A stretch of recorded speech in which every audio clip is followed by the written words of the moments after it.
Então vamos lá, né? Então, vamos começar hoje o estudo sobre obsessão, né? Apresentação do nosso amigo Calazans. Pediu o Paulo para fazer a oração inicial para nós, por favor.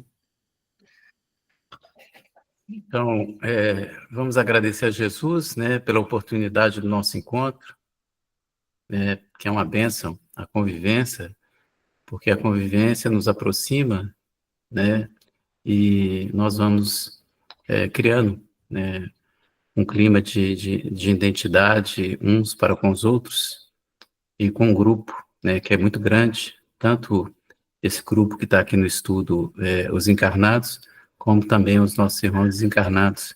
Então, que os estudos que sejam aqui ministrados possam nos esclarecer, nos orientar, para que nós possamos caminhar de forma mais segura, com as bênçãos de nosso Senhor Jesus Cristo e do amparo da espiritualidade. Que assim seja, graças a Deus. Graças a Deus. Então, a palavra está com você, Calazans. Então, hoje nós estamos no capítulo 24, né? Obsessão.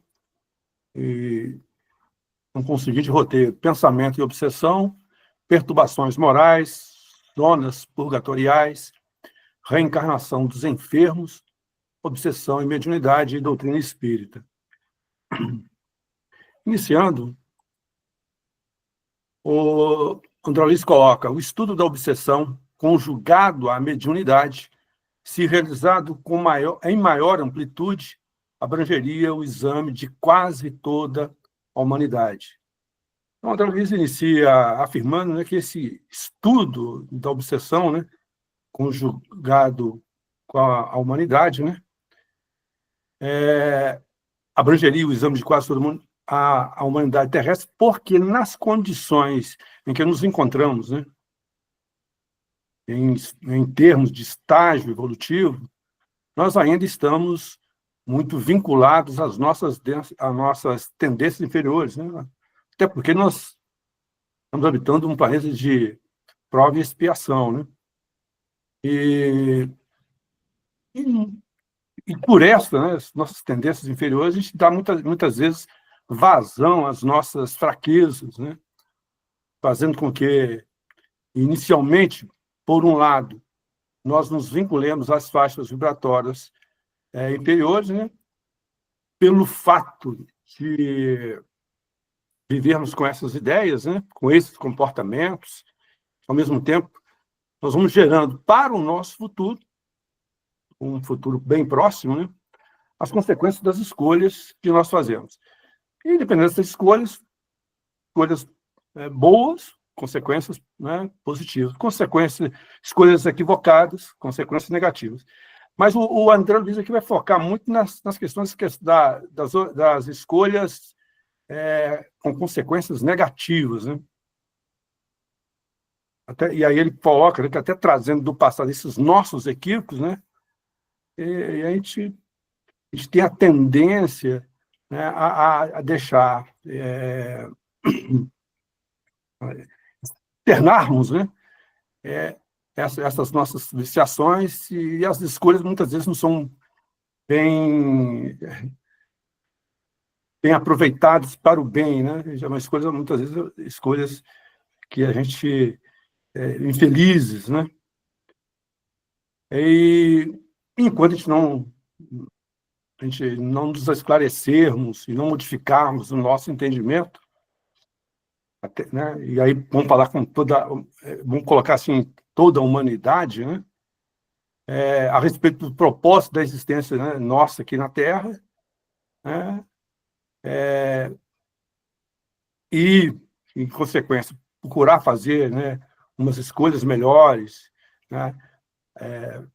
Mudar nossas atitudes, né? E aí a gente pode alterar esse quadro e não ficar preso, né, nesse ciclo de sofrimento que a gente está, né, durante essas várias encarnações que nós estamos vivenciando, né, fazer algo melhor, né? Aliás, até como diz o Espírito Emmanuel, né, no livro Caminho da Luz, lá no capítulo 21, quando ele fala, né, que nós estamos infelizmente, né, num terrível ciclo vicioso de reencarnações, né, e resgates dolorosos. Então, é um ciclo vicioso, nós estamos repetindo. Claro, estamos avançando, mas avançamos muito pouco, né? E muitas vezes estacionamos, não conseguimos avançar, né, como deveríamos avançar. Então, a gente tem que mudar esse nosso padrão de conduta, né, essas condutas equivocadas, para sair desse ciclo vicioso, né? Mas, conforme o tempo vai passando, né, e nós estamos evoluindo, né, nem que seja lentamente, né, a gente vai poder começar a fazer essas escolhas melhores quando a gente procura, né, buscar entender melhor os ensinamentos de Jesus, né, e auxílio vem da doutrina espírita também, que nos esclarece muito, né, com relação ao nosso propósito aqui na Terra, né, a gente pode alterar esse nosso quadro, né? E aí, então, é por isso que estudar sobre obsessão vinculada à mediunidade é um tema que diz respeito, né, à humanidade como um todo, né? Mesmo aquela pessoa acreditando ou não, né, no mundo espiritual, acreditando ou não na mediunidade, né? E isso aí não é algo, né, não é uma patente espírita, né? Isso diz respeito à própria natureza humana. Então, quanto mais rápido a humanidade entender isso, né, e verificar toda a sua potencialidade, todos os recursos que envolvem a nossa presença aqui na Terra, a gente pode dar um passo significativo, né, para essa nossa jornada, né? E ele continua dizendo: expressamos tal conceito à face do pensamento que age e reage, carreando, né, trazendo, né, para o emissor todas as fecundações felizes ou infelizes, que arremessa de si próprio a determinar para cada criatura os estados psíquicos que variam segundo os tipos de emoção e de conduta que se afeiçoe, né? Então, lembrando, né, recordando, né, que o nosso pensamento produz matéria, né, produz imagem, produz uma onda, e essa onda é emitida. E pelo processo da reflexão, né, essa onda emitida entra em contato com outras ondas semelhantes e retorna para o emissor, como ele diz aí, né? Esse pensamento age e reage, e a gente vai fazer essas conexões. Então, o André Luiz afirma aqui que a face do pensamento que age e reage, né? Ou seja, ele começa a trazer para nós aqui o entendimento da ação e reação, né? Então, para cada ação, tem uma reação com a mesma intensidade, né? Fazendo com que nós soframos de uma forma negativa ou recebemos de uma forma positiva as consequências das nossas ações, das nossas escolhas. Então, com isso, né, é um processo comum para todas as mentes, né? E o André coloca mesmo isso aí que está explicando, né? Pela maneira como nós estamos pensando, pelo conteúdo do que nós pensamos, né? Nessa emissão, emitindo e recebendo, né? Daí, às vezes, a gente vai se afinizar, né, com vibrações que estão na mesma direção. E quando a gente emite um pensamento, aquele pensamento atinge lá, né, atinge a outra mente, né, e muitas vezes ela retorna para nós mais forte, né? E aquela pessoa também, se estiver vibrando também nessa sintonia inferior,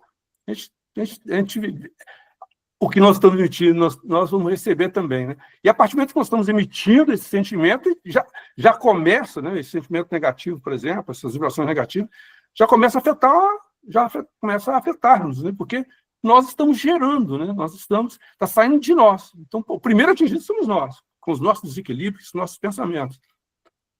Mas indo na outra direção, e lá, né, também nessa mesma faixa, pode retornar para nós em condições ampliadas, né? Então, o nosso estado psíquico é uma consequência, então, natural das escolhas, né, que nós fazemos. Feliz ou infeliz, né? Usando aquela analogia, né, do plantar e colher, né? Então, o plantio vai determinar o nosso tipo de colheita, né? E isso vai determinar para nós a nossa felicidade ou infelicidade. É isso que o André Luiz está colocando para a gente nesse início dessa reflexão dele, né?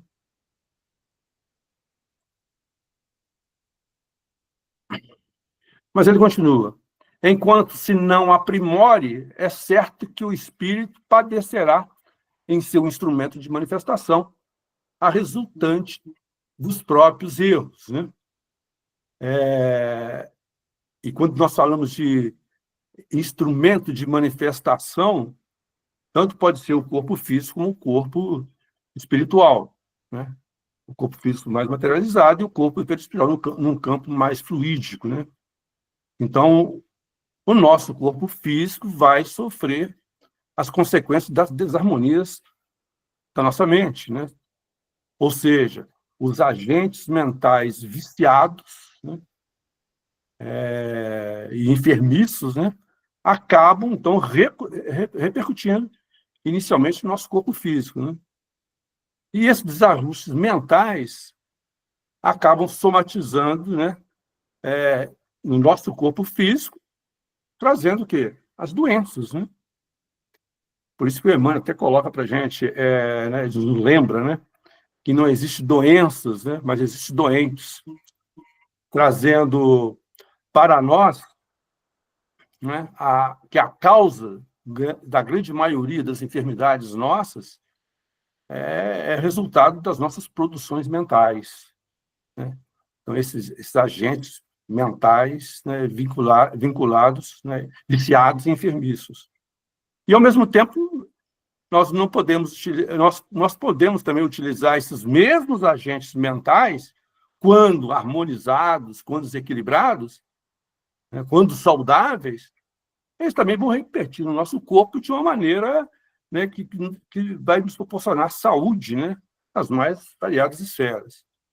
Então, a nossa mente tem, né, tem esse poder, né? Ela pode nos colocar-nos enfermiços, né? Mas também a gente pode auxiliar na nossa cura, né? Lembrar bem as falas de Jesus, né? Muitas curas, né? A tua fé te curou, a tua fé, né? Ele fazendo menção que aquele que tem pensamentos positivos de fé, de esperança, de equilíbrio, né? Um pensamento positivo vai proporcionar esse nosso reequilíbrio do nosso corpo físico, né? E, dentro do possível, né, promover as curas nossas. Então, é um trabalho, é o cuidado que tem que ter. E lembrando, mais uma vez, também a questão que Jesus falou, né, do vigiar, né? Então, tem que vigiar os nossos pensamentos, que pensamentos no dia a dia, né, a gente está potencializando, né? Quais pensamentos que estão nos dominando. Então, a gente analisando, né, avaliando esses nossos pensamentos, e aí, por consequência, os sentimentos, a gente pode verificar se nós estamos, né, nos prejudicando ou não, né, com esse tipo de pensamento, se esses pensamentos estão sendo equilibrados de tal maneira que a gente possa entrar em harmonia, né, em sintonia com um plano maior, até para receber ajuda. Algum comentário? Bem, e ele prossegue. Esses desajustes, como é natural, não se limitam à comunidade das células físicas.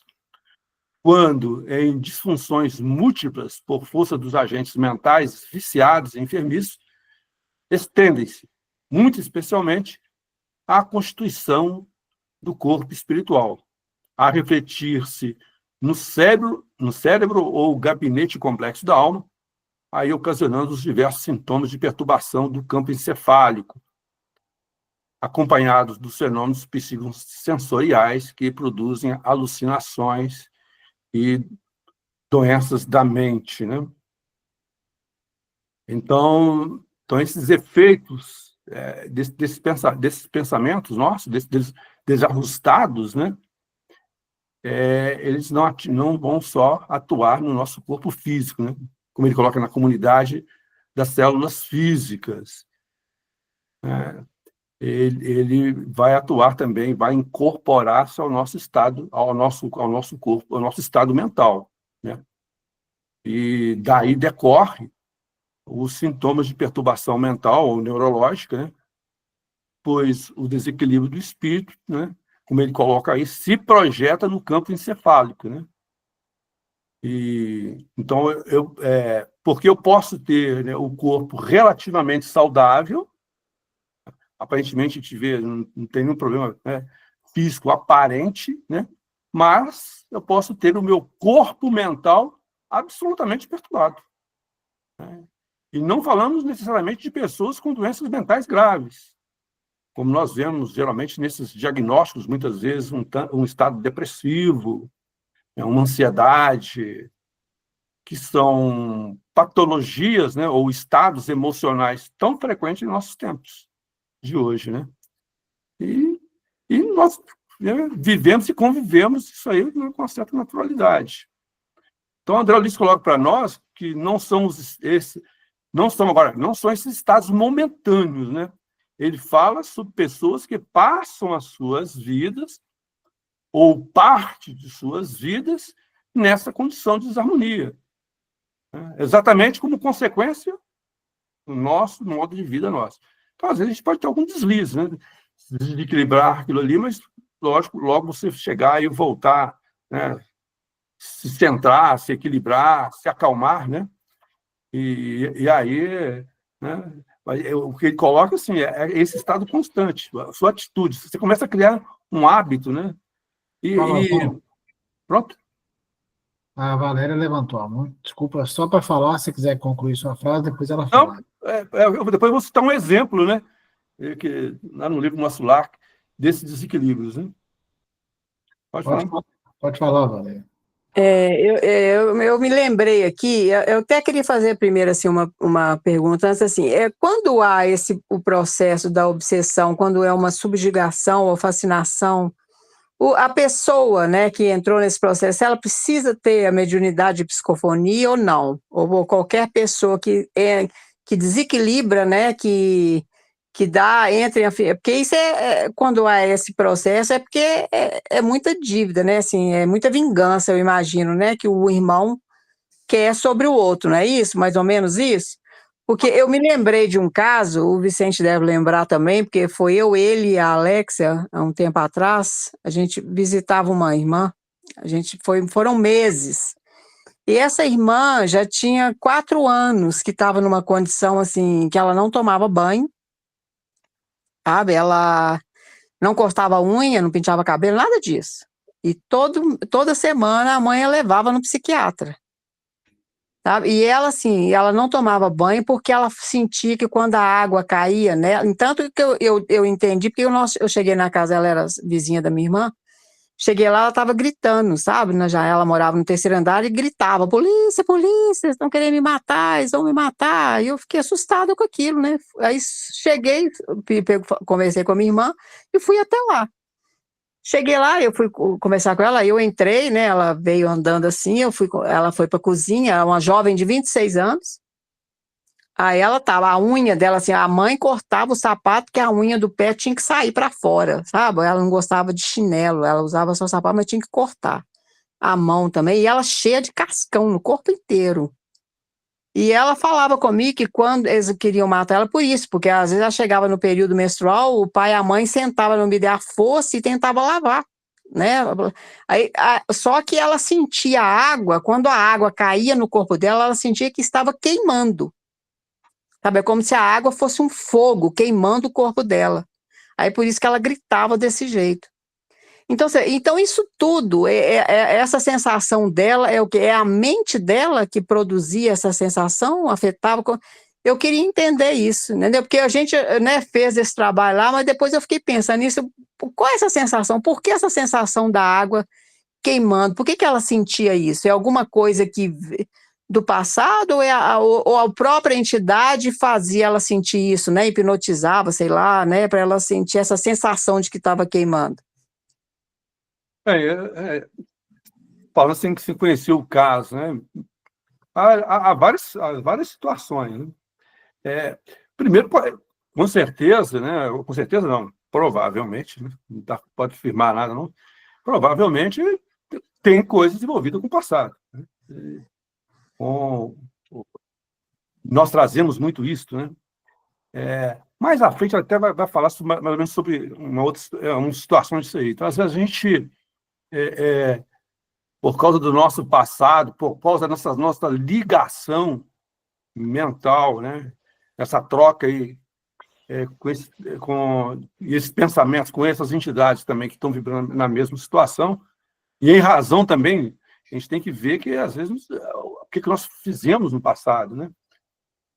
E pode ter também espíritos vinculados a esse espírito que queiram consegue localizar-nos aqui e começa a iniciar um processo de vingança. Então, e vai trabalhar em cima de quê? Em cima da mente, né? Em criar, né? Não descartando também, até quando ele coloca, vai falar mais à frente aí, às vezes a pessoa já vem com problema na mente mesmo, de doenças, né, cerebrais, né, mentais. Tem que ver qual caso que é, né?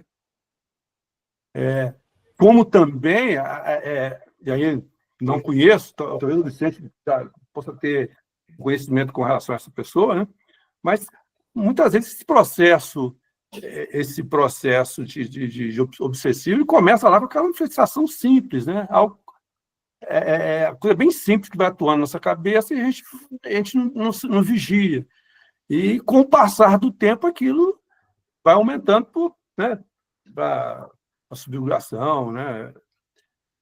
Aumentando a gravidade. Mas lá no início, se a gente tivesse esse cuidado nessa vigilância de ver, opa, peraí, esse pensamento não é meu, o que está acontecendo? Vigiar mais. Também não emitir também pensamentos enfermiços, pensamentos desequilibrados, poderia se evitar. Então, a gente pode, como ele coloca ali, né, colocou nisso, a gente pode se vincular a espíritos, dependendo do nosso pensamento, a espíritos com diversas enfermidades. Né? Ô, Calazão, Pronto? a Valéria quer falar aí de novo, mas acho que a parte da resposta que ela está perguntando está escrita aqui, né, nesse slide que você colocou aqui. Não, eu não quero falar de novo, não, só tirar de novo a mão. Mas parte que ela perguntou está escrita aqui, né, como é que está falando aqui, ó, reflete no sério gabinete complexo da alma, ocasionando diversos sintomas de perturbação no campo encefálico. Esse processo aí realmente deve gerar esses sintomas, né, de ordens que às vezes a gente desconhece, né? Porque a gente tem como a gente saber caso a caso, né? Há várias situações, mas vai depender disso, depender de analisar quando começou isso também, se de uma hora para outra ou não, né? Ou algumas situações que possam ter ocorrido com ela durante a vida também. E que aqui, agora eu quero falar, eu lembrei de um fato aqui interessante, que ela virou, quando eu fui conversar com ela virou para mim e falou assim, então eu não sei se ela estava totalmente subjugada, ou tinha lapsos, né, porque ela virou para mim e falou assim, me pedindo ajuda, ela até escreveu uma carta, depois eu não sei onde que eu coloquei essa carta, então ela me falando assim, que eu era amiga de Deus, então que eu pedisse a Deus por ela, que eu ajudasse, que ela não aguentava mais viver daquele jeito, que ela estava queimando, pegando, né, o corpo dela queimava. Então, assim, como você é amiga de Deus, pede a ele para mim. Quer dizer, então, assim, o espírito faria isso, né, usar, né, será que ele faria isso, ou estaria zombando? Entendeu? Então, assim, são várias situações que depois eu fiquei pensando nisso, lembrando, eu falei, gente, né, Mas isso quem falou foi a pessoa obsediada ou o obsessor? a pessoa. A pessoa obsediada. Porque ela estava nessa situação. Eu não cheguei a conversar com o obsessor, por isso que eu estou falando, parecia que já estava uma coisa assim, né? Então, assim, é isso que eu achei interessante, porque ela, nessa situação, ela pediu isso para mim. Interessante, desculpa, interessante assim, hoje mais cedo eu estava estudando sobre esse processo obsessivo, né? Tem vários processos obsessivos. E um deles pode ter a obsessão até anímica também, que às vezes a pessoa, ela se auto-obsedia por questões dela mesma, né? De coisas de vivências de outras encarnações, entendeu? Então, a gente não sabe também esse processo. Então, cada caso é um caso. E ela levou meses. A gente ia lá toda semana fazer o culto que a Ezequiel pediu, né? Foram meses. Que depois os pais conseguiram internar ela aqui no André Luiz. Então, Aí depois curou, já está bem, graças a Deus já está casada, tem filho. Sabe? Mas foi assim, foi longo o processo. Não foi rápido, não, foi demorado. realmente é um processo difícil. Aqui, o Mauro levantou a mão e depois a Isabel. Pode falar aí, Mauro, e depois Isabel. Boa noite, pessoal. Tudo bem? Boa noite. Assim, eu fico vendo aí esse comentário desse caso, né? E me ocorre uma dúvida aqui, não sei se o Calazans ou alguém do grupo pode estar apto para responder, né? Porque sem realmente estudar esse caso, porque o que a gente observa em alguns momentos é como se o livre-arbítrio da pessoa fosse realmente violado, né? Num caso desse aí, o livre-arbítrio da pessoa não estava sendo, vamos falar assim, entre aspas, respeitado, né? Ela estava fazendo algo não que ela não queria fazer, que não era de escolha dela. Então, não sei se dentro desse caso ou dentro do texto a gente poderia em algum momento aprofundar mais um pouquinho para a gente entender isso. Porque se a pessoa está doente, quando é escolhas nossas, né? Que às vezes a gente responde muito simples assim, não, isso aí de acordo com as nossas escolhas, com a nossa frequência, não sei o quê. Mas às vezes a pessoa está com problema mental, a pessoa está doente. E aí, nesse caso? Né? Então, assim, eu acho que é bem profundo até para a gente falar alguma coisa, né? Eu acho que, assim, cada caso é um caso. Eu não sei se vocês já estudaram, se vocês têm mais informações nessa linha aí. Mauro, o que eu vejo, assim, meu pensamento, né? A resposta é basicamente isso que você falou mesmo, que eu entendo. Posso até estar equivocado. Porque o problema é que nós não somos capazes ainda de detectar em nós mesmos aquilo que nós estamos emitindo, essa vibração. Então, por exemplo, se você fizer uma associação com a enfermidade, sei lá, vamos supor que você tem algum problema, alguma enfermidade qualquer. Agora, o que causa aquela enfermidade? Muitas vezes a gente não consegue identificar em nós mesmos aquilo que gera a enfermidade. E assim também eu acredito que é a mesma coisa da obsessão. Às vezes você está sendo obsediado, que é o caso dessa moça que a Valéria falou, mas ela não consegue identificar em ela mesma o que está fazendo com que atraia esse espírito obsessor. A partir do momento, eu tenho certeza não, né? Tenho uma sugestão que quando ela conseguiu identificar isso, ela conseguiu bloquear. Sem isso, não sei, Willi, que é porque quando a pessoa está doente, a gente tem que entender uma coisa, a pessoa está doente. É claro, mas é isso que eu estou falando. Isso que eu questiono, entendeu? Quando a pessoa está doente, ela não, é impossível para ela se autocurar. Tanto é que tem os médicos, psicólogos, tem o pessoal no André Luiz, né, que fazem. A gente já fiquei sabendo de vários tratamentos muito bons que eles fazem e tal. E aí eu me questiono a questão do livre-arbítrio da pessoa. Ele foi cerceado. Né? Ele foi cerceado. Eu acho que não, viu, Mauro? Mauro, para chegar a esse ponto, não é repentinamente, não. É algo paulatinamente. Entendeu? A pessoa chega... É o que eu falei, vamos ver a origem, quando começou. Né? E às vezes não... Agora, claro, tem questões puramente da medicina, mentais mesmo. Aí já... Mas também, aliás, mesmo sendo, né, essas enfermidades, né, atrelada à questão mesmo física mesmo, e quanto a essas espirituais, a origem sempre é moral, é espiritual. Alguma coisa. Se não foi nessa vida, foi na vida passada. Então, né? Porque às vezes tem a questão... E está refletindo agora. E às vezes tem a questão de misericórdia também, né? Se Deus está permitindo que a pessoa está passando por aquilo, serve de aprendizado. É igual no estudo que eu fiz um estudo sobre obsessão hoje também no outro grupo que a gente estuda, e correlacionando a questão de homeopatia e obsessão. O que a homeopatia faz? Ela cura as pessoas utilizando o semelhante. Né? Então, se você está ali com algum problema, ele vai prescrever para você um medicamento que seja semelhante àquilo que você está passando para te curar. Né? Então, e Deus permite isso, em que sentido? Que às vezes você fica tão exaurido do seu problema que aquilo se torna cura. Você não aguenta mais, igual a Valéria falou, eu não aguento mais, eu preciso sair disso aqui. E quando a pessoa chega nesse limite, ela tem que buscar uma saída. Então, são processos que às vezes a gente não consegue compreender, mas eu acho que é a partir daí que surge a verdadeira cura, entendeu? Eu queria trazer aqui um exemplo que está no livro Nosso Lar, capítulo 6, contido Precioso Aviso. Lá o ministro Clarence, né, vai visitar o André Luiz, logo que ele é resgatado, né, e está em tratamento, e pergunta para o André Luiz, né, como vai, está melhorzinho?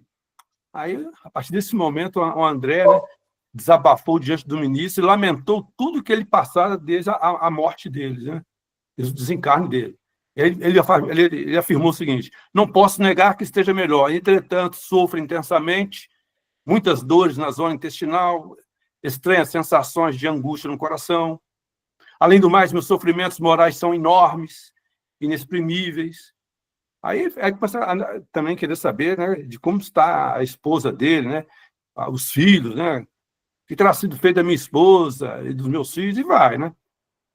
E aí, né, até fala assim: no planeta, vicissitudes, desenganos, doenças, incompreensões e amarguras, abafando escassas notas de alegria. Depois, os sofrimentos da morte do corpo. Em seguida, martirizações no além-túmulo. Né? Que será, então, a vida? Sucessivo desenrolar de misérias e lágrimas. Aí eu estava ouvindo, deixou eu desabafar, né?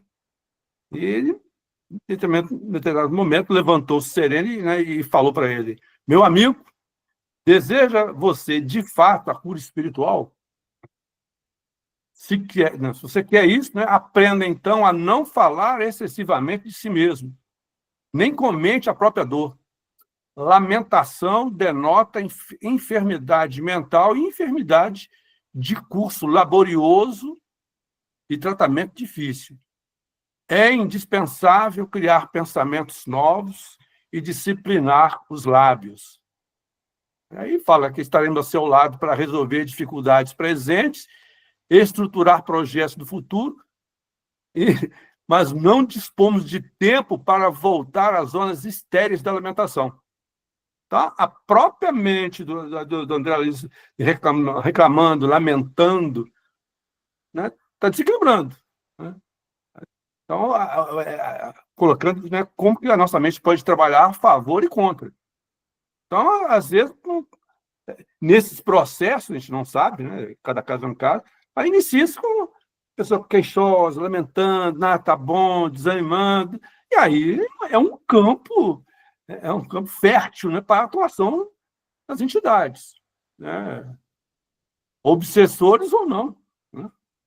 Então, atua em cima, negativamente, e a própria presença desses espíritos próximos a nós, só a presença pode, a gente já começa tendo a sensibilidade de captar as dificuldades também desses espíritos. E aí começa a refletir no nosso corpo. Então, a gente atrai. Então, o cuidado que a gente tem é o que nós estamos pensando, né? Então... É difícil. Né? Calazans, a Isabel tinha levantado a mão, tem mais dois aqui. Deixa eu ver quem é.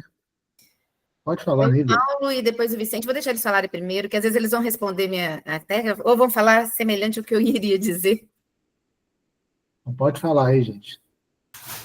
Olha, gente, eu participo de outra reunião também, além dessa, e lá também tem estudos, sabe? Então, a gente sempre trava nessas partes mais complexas, né?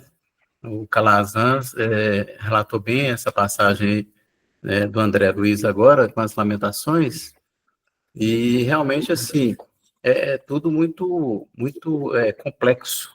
Então, eu sempre friso lá, quando a gente está estudando, da gente se ater àquilo que a gente dá conta, que é justamente a orientação que a gente está recebendo nos estudos, e que aonde nós só temos condição de avaliar, e muito de forma superficial, nós mesmos, como diz o Williker, né?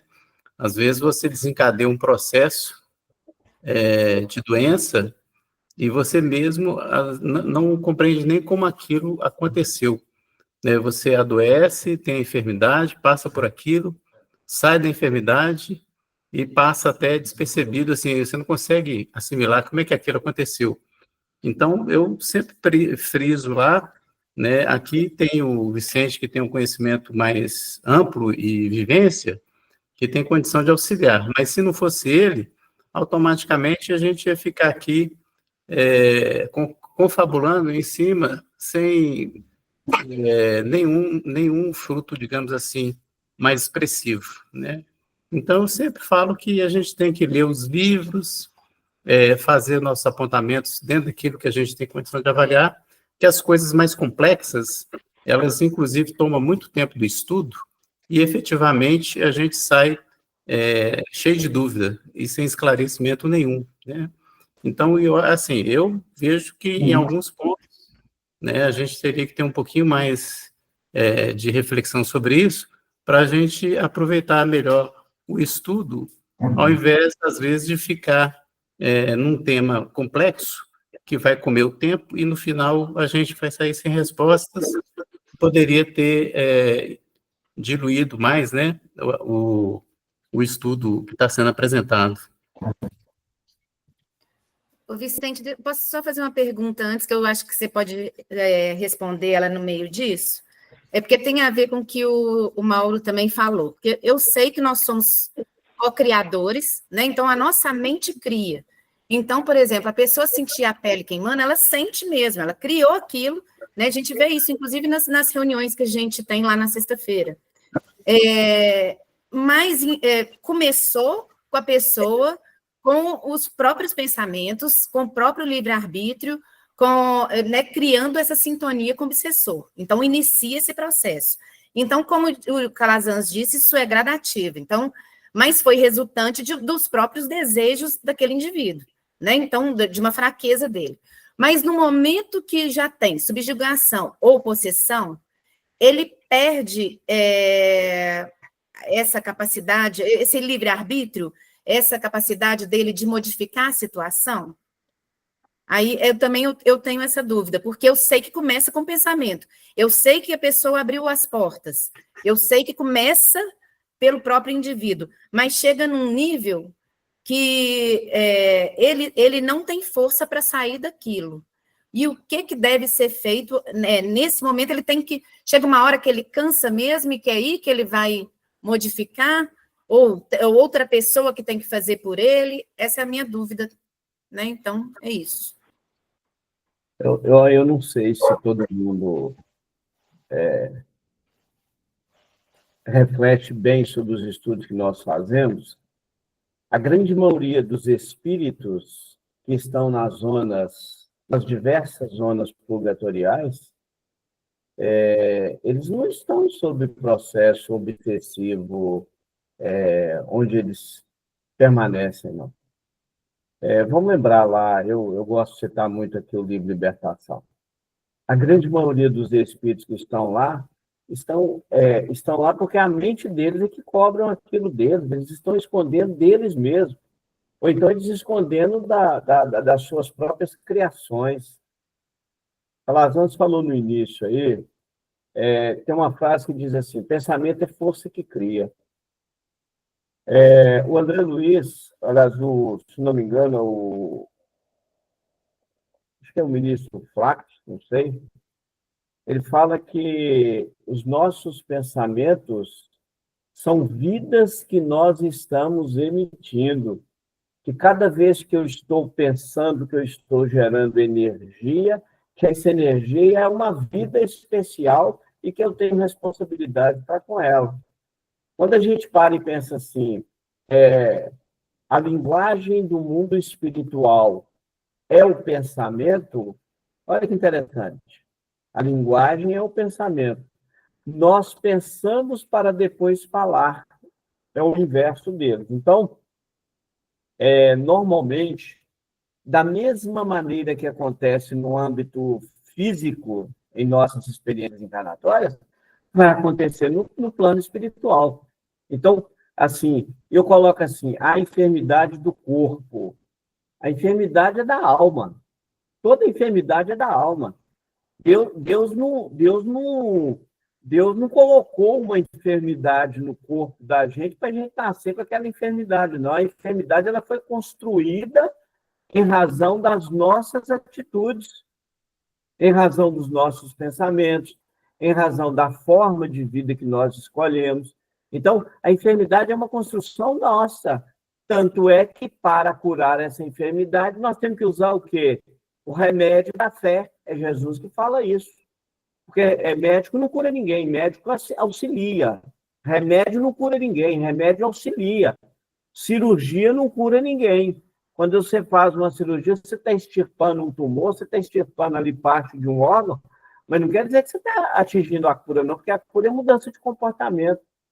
Então, tudo depende de nós. Então, assim, como espírita, eu não tenho o costume de ficar transferindo responsabilidade que é minha para os espíritos, não. Porque senão nós vamos agir igual os outros demais religiosos, que aí tudo que acontece na vida é culpa do demônio. Aí é muito fácil, né, eu transferir o meu compromisso, minha responsabilidade com a minha consciência e transfiro isso. Não, tudo que está acontecendo é culpa dos espíritos. Não, é culpa minha. A responsabilidade é minha. Então é o seguinte, não é Jesus que fala que a gente tem que vigiar? E por que a gente tem que vigiar? Porque existem as influências externas. Agora, nos submeter a essas influências é uma liberdade nossa, né? Então, assim, o fato de eu estar convivendo com X espírito tem nada a ver. Olha para você ver, vamos lembrar de André Luiz. O Calazans lembrou dele aí. Então, vamos lembrar quando ele desencarna. Por que ele estava nas zonas purgatoriais? É uma pergunta. Ele foi parar nas zonas purgatoriais porque ele se colocou lá. E ele se colocou lá por quê? Porque ele desrespeitou as leis. Isso em todos os aspectos. Então, a partir do momento em que eu desrespeito as leis da criação, eu me torno o quê? Um criminoso. Um criminoso, o que ele faz? Ele se aprisiona no crime que ele cometeu. O crime, quando alguém comete um crime, a prisão dele não é só a cadeia física, não, e a cadeia mental. Por que grande parte dos espíritos que estão aprisionados, por que grande parte dos espíritos que estão nas zonas purgatoriais, não foi Deus que colocou eles na zona purgatorial. Tanto é que Deus não criou zona purgatorial. Quem se coloca em determinadas circunstâncias é cada um de nós. Então é o seguinte, o problema é que nós estamos vivendo na Terra e nós queremos ser felizes a qualquer custo. Então a gente quer ser feliz, eu quero ser feliz sendo eternamente bonito. E aí eu fico feio e eu fico infeliz. Eu quero ser feliz porque eu tenho que ter dinheiro. Eu não consigo dinheiro, eu fico infeliz. Eu quero ser feliz porque eu quero um bom casamento. Eu não consigo casar com uma boa pessoa, eu sou infeliz. Bom, então você não vai ser infeliz nunca, você não vai ser feliz nunca. Então, onde que estão as zonas purgatoriais? Onde que estão os umbrais? Está em mim mesmo. Então, essa questão da obsessão, de a gente achar que a obsessão é de lá para cá, não. A obsessão é de nós mesmos. Nós nos auto-obsidiamos. E a gente precisa entender isso, né? Ô, Vicente, eu não tenho dúvida que nós somos responsáveis. Então, por exemplo, vamos pensar num surto psicótico, a pessoa que tem surtos psicóticos. com certeza ela é responsável por ter chegado a este ponto. Mas no momento que ela está num surto, a minha dúvida é essa. Então, ela chegou naquele surto. Como ela sai daquele surto, entendeu? Isso também ela tem, isso é pela vontade dela, a vontade dela prevalece, mesmo ela já estando naquele surto psicótico, porque eu sei que até para chegar lá, é a mente da pessoa que leva ela ali, isso eu não tenho dúvida. Mas no momento que ela já está envolvida naqueles pensamentos e está naquele surto psicótico, ela tem a capacidade de modificar os pensamentos e de melhorar? Não tem. Pois é, a minha... Isabel, se nós observarmos, a grande maioria dos espíritos que estão em trabalho ativo, quando às vezes André Luiz questiona, por exemplo, o próprio Gubbio, o próprio Alexandre, e que o André Luiz às vezes vira e fala, coloca eles numa posição como se eles fossem superiores. E eles deixam claro o seguinte: nós carregamos conosco os nossos fantasmas que nós criamos ao longo de nossa jornada. Olha para você ver. Você cita aí, por exemplo, uma questão psicótica. Ele vai juntando aquilo ali, uma hora ele surta, entendeu? Às vezes, se nós nos curamos pela própria dor, o que nos faz curar é a dor. O que nos faz pensar é a dor. Se a dor está me incomodando, então eu mesmo vou procurar um meio dela não me incomodar mais, porque eu que criei. Então, olha que interessante. Deus usa os próprios recursos de nossas criações para nos punir e nos criar, e nos curar. Tudo é nós mesmos. Infelizmente, Vicente, às vezes, quando a gente usa o termo, quando a gente costuma dizer assim, a Deus vai resolver meu problema. Isso é uma viciação. É claro e evidente que por uma questão de ou de desespero ou de humildade, nós vamos recorrer a Deus, sim, tá certo? Ou desespero ou humildade, né? A gente recorre a Deus. Mas não é que ele vai resolver nossos problemas. Por exemplo, a espiritualidade, eu estou numa zona purgatorial. A espiritualidade pode me resgatar, mas mentalmente eu ainda continuo ainda preso com os meus problemas, eu não resolvi eles. Eles vão me dar uma chance de poder melhorar, ou seja, é um remédio, mas não é a cura, entendeu? Então, assim, eu tenho o costume hoje de não transferir responsabilidade que é minha para espírito nenhum.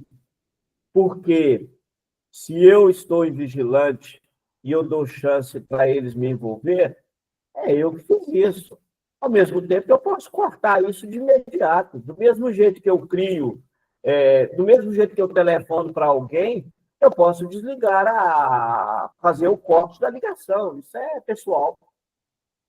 Vicente, eu até acho que não é esse o momento para a gente discutir isso, porque vai fugir muito ao estudo de hoje. Mas uma pessoa que está em surto psicótico, uma pessoa esquizofrênica, ela não tem condição dela própria, por si só, de sair desse quadro. Ela tem que ter uma ajuda, ela tem que ter um mínimo de equilíbrio, um mínimo de pensamento lógico ligado à realidade para ela poder sair disso. Patrícia, pelo que eu estudo, nós temos auxiliares. Diz que um projeto reencarnatório é igual a uma construção de um prédio. De acordo com o projeto que vai ser feito, você vai precisar de tantos funcionários para trabalhar naquele projeto. O mundo espiritual trabalha conosco assim. Você encarna, ou seja, você reencarna, e eles colocam à sua disposição para te auxiliar, não é para caminhar por você, não é para caminhar por você. Para te auxiliar, eles colocam vários espíritos, mas esses espíritos têm limites para poder agir, porque senão eles vão interferir na sua liberdade de fazer ou não fazer. Então, o que acontece? Uma pessoa que é esquizofrênica, ela se tornou esquizofrênica, ela constituiu uma enfermidade para ela em razão de suas atitudes. Agora, quando a gente fala de misericórdia divina, a misericórdia está presente na nossa vida todo dia. A questão é quando nós queremos transferir aquilo que depende de nós fazermos, a gente quer transferir como um milagre para um médico resolver todo o meu problema, através de remédio, como um profissional da área da mente para ele resolver todo o meu problema.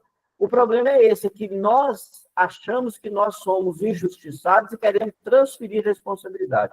Então, Não, isso eu concordo com você, mas quem é esquizofrênico nem acha que é injustiçado. Ele não tem esse tipo de pensamento. Eu já tive um surto psicótico com 18 anos. E eu tive que ser tratada primeiro com médico, eu tive internada, eu tive que adquirir um primeiro equilíbrio para depois eu mesma ir buscar a minha cura. Mas do jeito que eu estava, eu não tinha condição. Eu já vi minha mãe também cortando o cabelo, enfiando a tesoura no corpo dela, agulha de tricô, ela se machucava inteirinha. Eu tive que chamar, naquela época chamava prontamente. Aí vieram os enfermeiros, levaram ela na camisa de força, ela ficou internada 45 dias, para a partir dali ela poder procurar ajuda, porque a pessoa perde totalmente, sabe? não, Patrícia, Eu não sei. deixa eu te falar, eu não estou falando que nós não podemos buscar os tratamentos que a própria medicina oferece de maneira alguma. O que eu estou falando é o seguinte, não quer dizer que a cura está aí. Cura é mudança de comportamento, é mudança de pensamento. Aqui, ó, eu conheço, lá no centro tem uma pessoa que tem 3 filhos esquizofrênicos.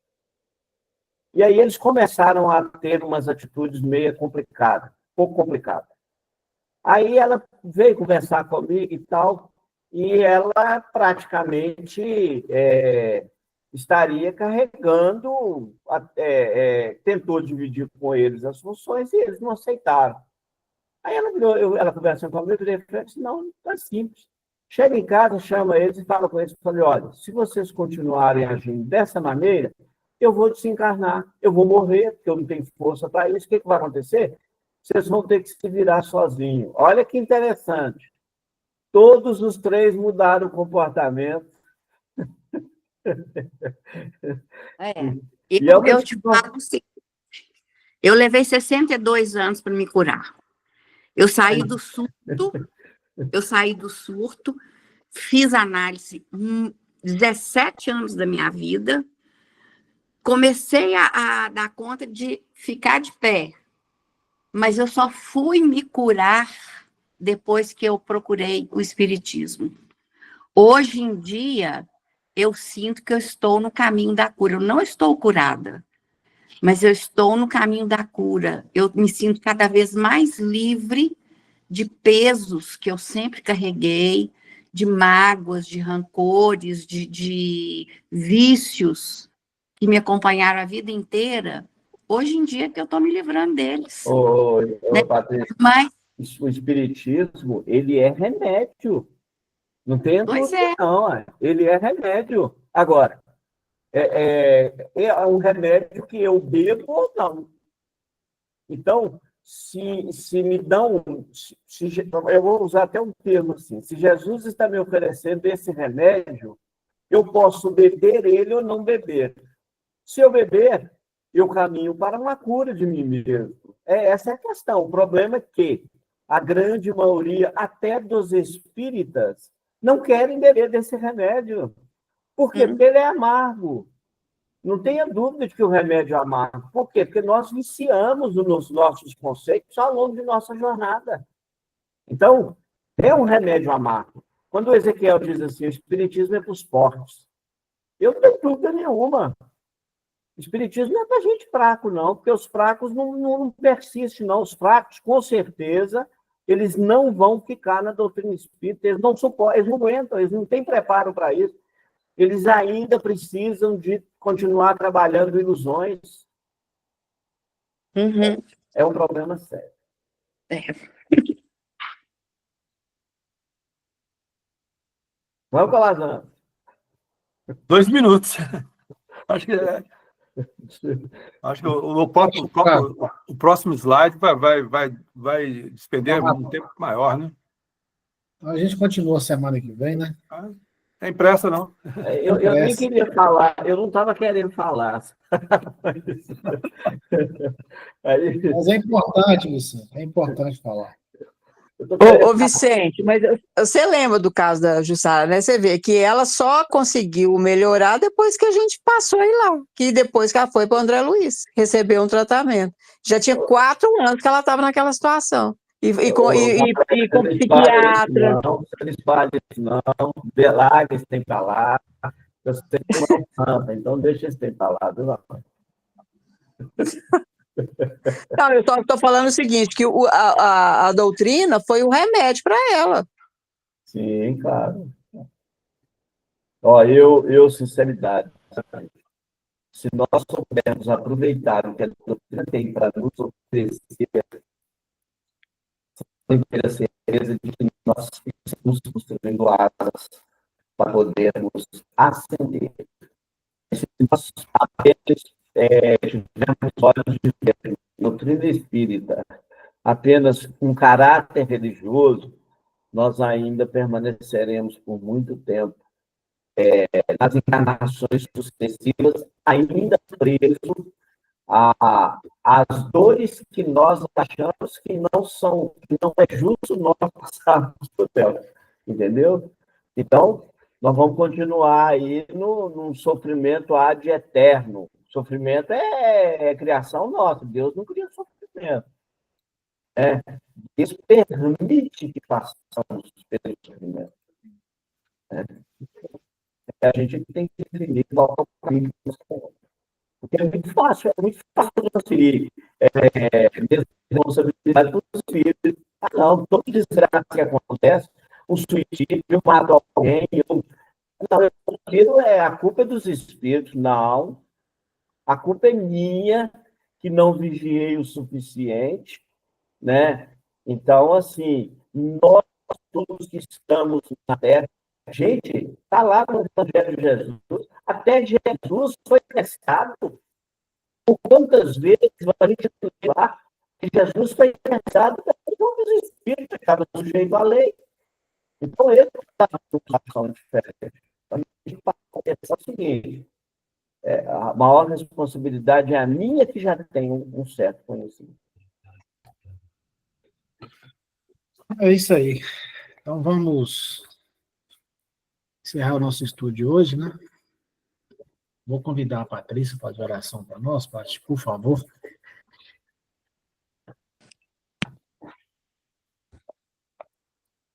Amado Mestre Jesus, espíritos que nos acompanham e nos amparam em cada caminhada da nossa vida. Só temos a agradecer essa oportunidade de estudo e reflexão, principalmente a reflexão, porque o estudo sem a reflexão não nos leva a lugar nenhum.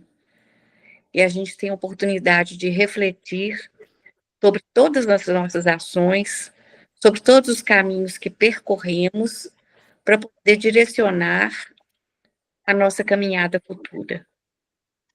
Então, estamos todos muito gratos e para a semana que a gente possa fazer boas ações, que a gente possa estar solidários ao nosso próximo e contribuindo para a nossa paz e assim para a paz mundial. Que assim seja. Que assim seja. Boa noite a Todo todos. mundo vamos lembrar uma fala de Jesus. Fora da caridade. Boa noite, gente. Fora da caridade não há salvação. Nunca esquecemos isso. Fora da caridade não há salvação. Sim. Okay? Com certeza. Boa noite, pessoal. Uma boa semana para Boa todo noite. mundo. Boa Ô, noite. Vicente, você tem um tempinho aí? Todo mundo. Boa noite. Boa noite, pessoal. Boa noite. Boa noite.